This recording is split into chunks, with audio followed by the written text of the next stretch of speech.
I feel good. I feel good. You look good. Feel You know, good. for a lot of us who are here who've enjoyed you over the years on TV, this is Yeah. our first time getting a full Oscar Wow. experience Okay. with you in the ring. How do there's going to be a lot of new audience, a younger audience who gets to see you fight in person for the first time. What if you told them to go back and look at some of your past fights? What are fights you think they should watch to introduce themselves to you? All of them. All of them.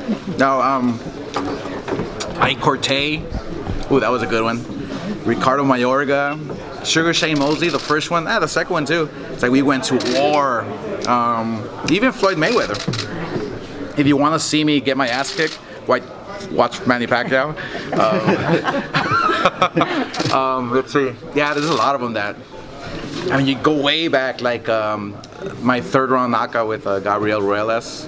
It was like LA rivalry, and so just look up all the fights. They were pretty cool. All the highlights, whatever. So if you prepare for a fight like this against an MMA fighter who doesn't have the same striking ability that you've had in your career, what of your past fights do you look at that you think get you hype and get you up for this matchup?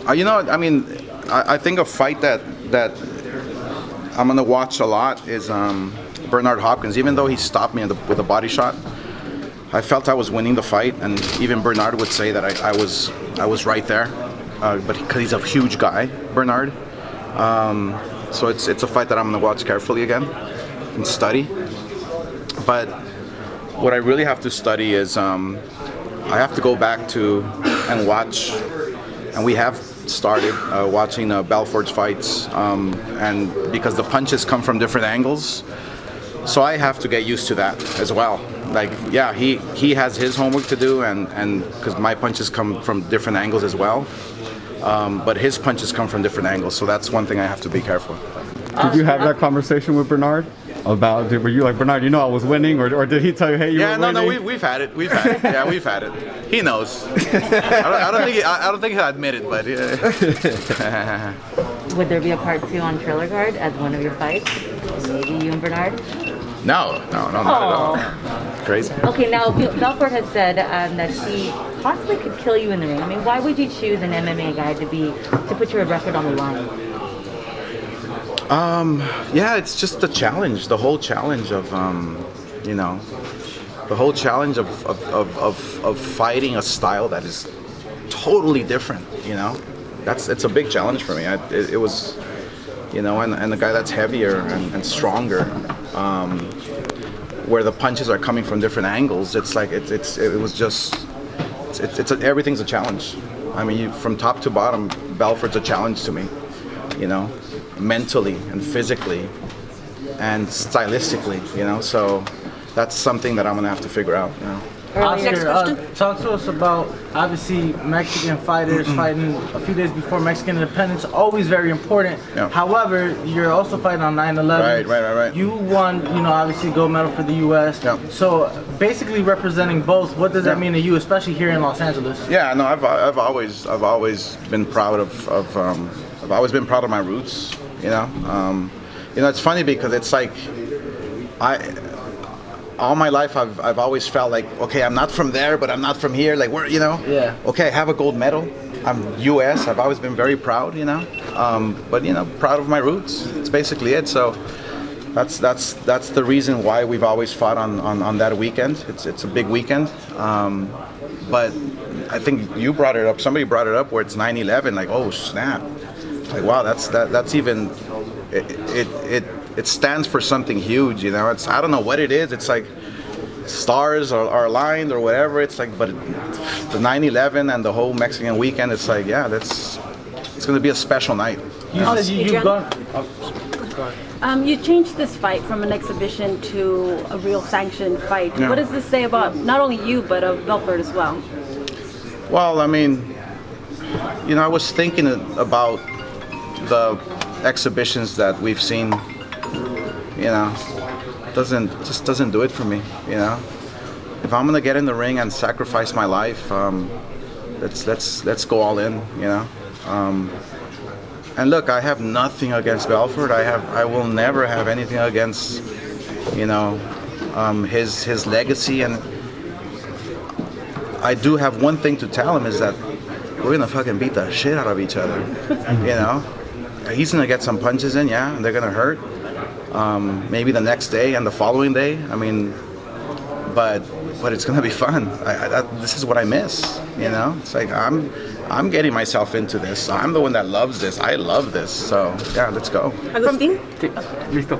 Oscar, pues háblanos un poquito al respecto. ¿Por qué regresar al boxeo? Habla un poquito al respecto y de tu oponente. Primeramente por la pasión, por el amor. Extraño mucho el deporte. Es la razón. Yo creo que el hecho que me está dando motivación, el boxeo es mi vida, es todo, es mi todo. El boxeo me da la motivación para seguir viviendo, para seguir con el sacrificio de ser buena persona, de ser buen padre, de lo que sea. El boxeo me da todo, es mi aire que respiro.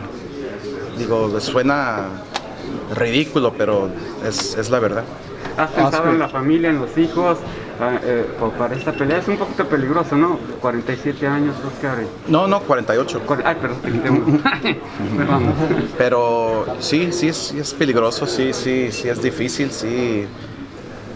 No es una decisión fácil, pero la verdad que me siento como 20 y ha estado entrenando inteligentemente, con muchas ganas, pero la razón, la diferencia es que lo estoy haciendo por mí mismo, es todo. Obviamente por mis hijos, pero por mí mismo. Quiero yo hacer algo por mí mismo, porque yo siempre peleé por el mundo. Yo siempre he estado peleando para la gloria de la gente, del público, de esto. No, ahora yo estoy peleando por mí mismo, para hacerme yo contento.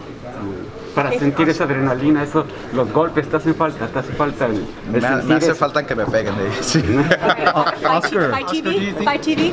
Do you think you can be a world champion again? Do you think you can go the route of Bernard and replicate something like that? I believe so. Yeah. I believe so. I think that with this mentality, with this mental strength that I have now, that is, it's with training smarter, with my motivation, just in life in general, it's a different route that I'm taking. It's like it's been literally Groundhog Day for me for many years, man, doing the same shit. And now it's like I'm taking a different route, and this route here, it's much easier. It's strenuous, it's hard, it's difficult for your body, it's tough at 48, but that different route, it's much easier. It's like, shit, why didn't I figure it out a long time ago? So the fact that George Foreman has done it, the fact that Bernard Hopkins has done it, like, hey, maybe it's my time. Oscar, right, you're last question with 48, Fight Manny TV. Pacquiao's 42. You're taking on a big challenge at 48, obviously, former UFC champion, former legend, I want to say the youngest heavyweight champion in UFC history. What do you tell, kind of Manny Pacquiao at 42? Do you understand him as kind of, being a fighter and kind of just still wanting the biggest challenges there are out there? Yeah, I mean, here you have Manny Pacquiao that's possibly going to run for president, but yet still he misses getting in the ring. He loves boxing. He loves what he does. He loves what brought him, the glory, that. Of course I understand him. Of course he understands me. Of course, we do it because we love it. That's the bottom line. Do you see him winning that fight against Spence? I see it being a great fight, actually. Spence is a dangerous fighter who can figure you out. And not just because I went up against Pacquiao and he did what he did to me, but the footwork might be the difference in this fight.